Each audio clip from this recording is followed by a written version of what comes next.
Hi, I'm Alex from PySpiders Rajajinagar. This is a student called Arpitha. She got placed in a company. Now she's going to share the experience about PySpider. Thank you for giving this opportunity, sir. Myself Arpitha. I'm from Shimoga, currently studying in Bangalore.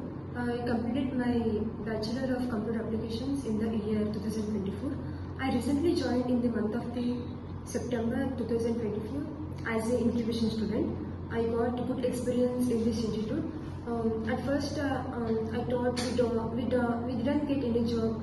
How can we survive like that? If I came this institute, so many people are getting placed. So many people are sharing their experience. One of my experiences attending Python classes and web classes and Java classes.